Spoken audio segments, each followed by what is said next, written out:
7 Action News This Morning starts right now. A community suffering an unimaginable loss. We have a black escape that went through the building. At least 5 people are injured on the ground. Absolutely heartbreaking. 2 children, a brother and sister, killed when a car crashed into a birthday party. How those children are being remembered this morning, and the driver facing charges. Plus, it might be spring, but it doesn't feel like it this morning. In fact, a frost advisory is in effect. Mike is keeping an eye on falling temperatures. He'll let us know when temperatures will finally warm up. And the countdown to the NFL draft, and fans are ready. How excited are you guys? Oh, looking forward to it. It's something new. Get Detroit going again. Yeah, excitement's in the air, and more detours are impacting the streets of downtown Detroit. We'll help you map out the changes from this latest round of road closures.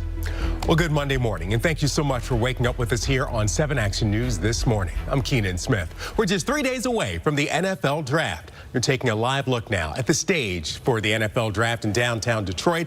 It is set for hundreds of thousands of football fans making their way to the Motor City, hoping their team gets the steal of the draft. Now, there are road closures you'll need to be aware of, and we're going to break those down for you in just a few minutes. But first, let's check in with 7 First Alert meteorologist Mike Taylor, who has a look at our back to work and back to school forecast and maybe a sneak peek towards the NFL Draft. Yeah, that's right, Keenan. It's almost showtime. It's almost showtime, but man, it is cold, though. It's kind of a flashback here. If temperatures going back to the 30s, there's a frost advisory in effect until later this morning, and that's because numbers are moving in the opposite direction. We're holding steady at 39 in the city of Detroit, but not the case in Howell. You're at 33. Lapierre's at 33, and Port Huron's at 32. And of course, these are the temperatures at the actual sensors. Some backyards and communities in between those sensors could be even colder. But we bounce back. Once we get the sunshine going, we will continue to warm up, going with highs in the mid-60s for today. So still a mild finish despite this chilly start with some frost possible. We'll talk about a warm-up on the way, but also we're tracking some rain. Taking a look right now at the morning drive, and overall things are moving smoothly in the westbound lanes of 696 from Telegraph to 275. That's a 7-minute drive. Also looking good northbound I-275 from M14 up to 696. That's a 5-minute drive. A live look now at our roads from one of our MDOT cameras. This is I-96 in Davison, where you can see traffic is light so far this morning. All right, thank you so much, Ali.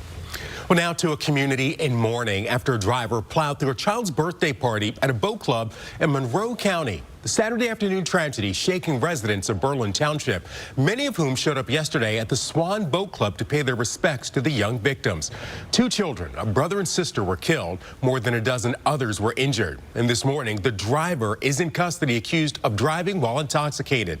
She's scheduled to be arraigned later today. 7 Action News reporter Tiara Braddock first brought us the story on Saturday, and she went back to the boat club last night to show us how the community is coming together and how they're coping with their grief.